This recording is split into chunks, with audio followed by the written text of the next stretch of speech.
Garissa land yewe inakuwa kama semi arid, kwa joto ni mpaka upande mamiti mbele ya nyumba yako kupata shade.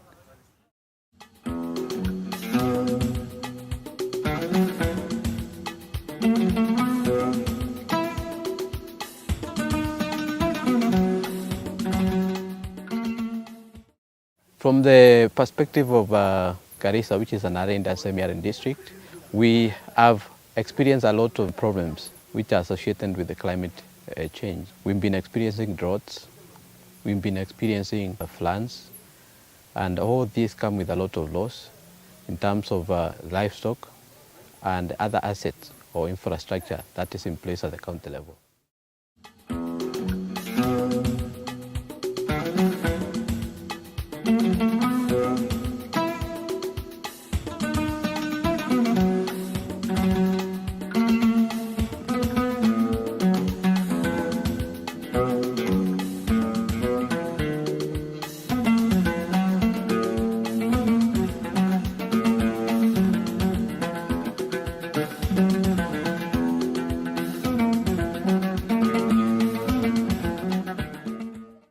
Walikuwa pastoralist. Zamani mifugo nyingi ilikuwa na umuhimu because by that time watu walikuwa wachache, mifugo ilikuwa chache, overgrazing haikukuweko, mifugo ilikuwa hata kama hakuna mvua ile nyazi ilimea wakati ile nyingine ndio ilikuweko. Sasa hiyo hakuna. So by that time kuwa na mifugo nyingi ilikuwa mzuri na ulikuwa unaheshimika katika jamii. But nowadays iko ukame nyingi, watu wamekuwa nyingi, so mifugo nyingi kuweka ni ngumu. Hakuna pahali ya kulisha sasa. Kabla ya hapo watu walipoteza mifugo yao na hawakuwa wanajua watafanya kitu gani. Wamefuzwa mambo ya mashamba.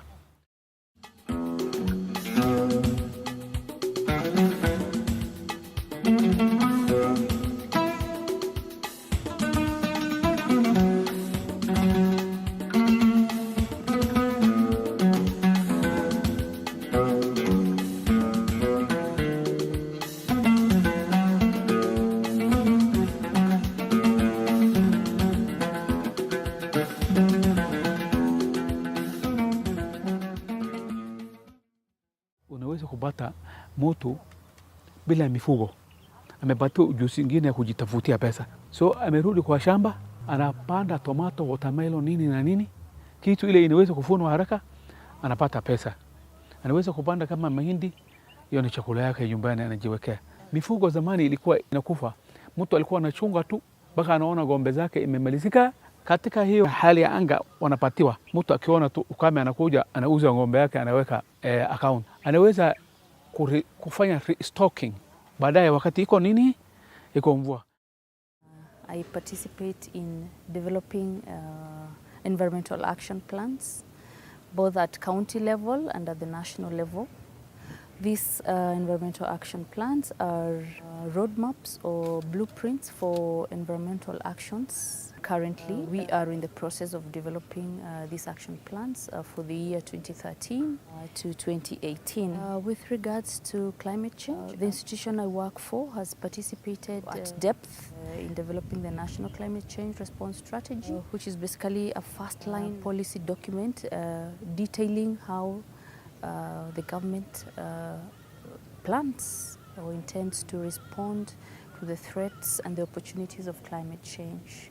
What I have learned in the past 6 days has been an opportunity for me to stir up new thinking in the way that one, our communities have an inherent potential to build their own resilience towards any manner of threats, climate change included.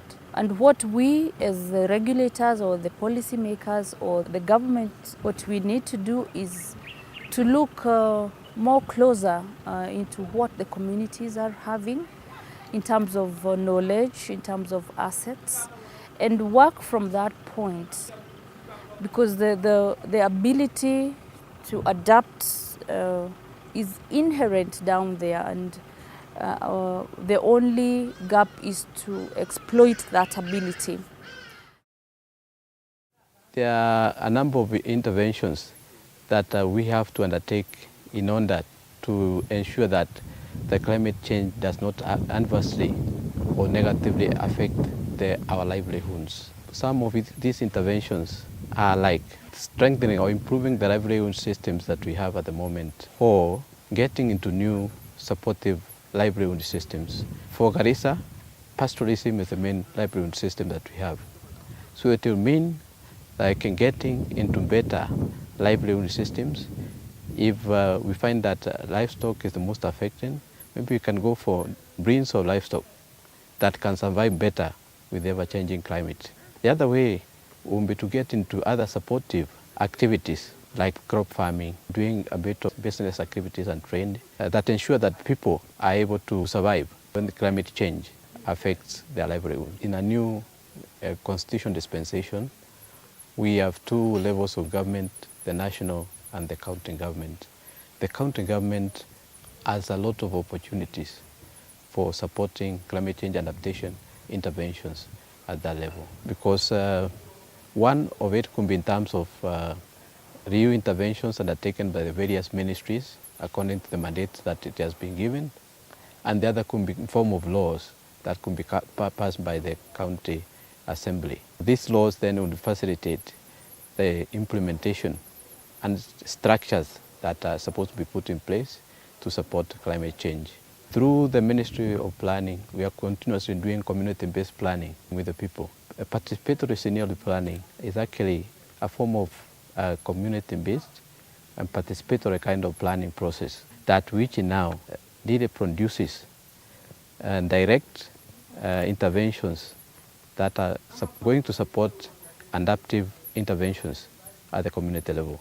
Because the advisories that are produced as a result of analyzing the weather situation or utilizing the weather information actually in direct touch on those areas that they need to be improved or those opportunities that are there and that people need to get to take advantage of.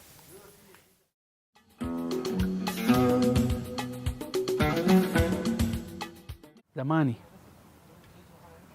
watu walikuwa wanafuata mifugo tu, walikuwa huko.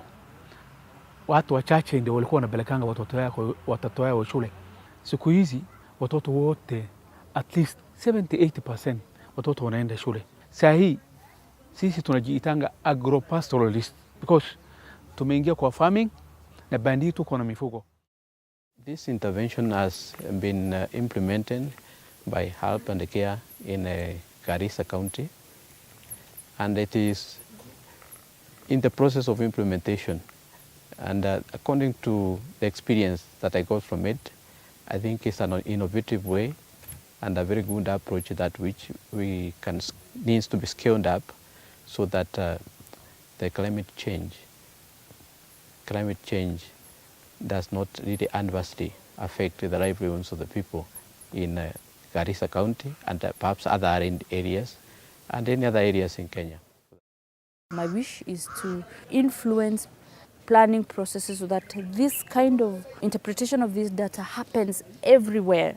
So this model that is happening in Garissa can go across the country so that every farming community, whenever it is their time for planning, they are empowered so that we stop these major losses that we know our farmers suffer because of uninformed decision-making processes.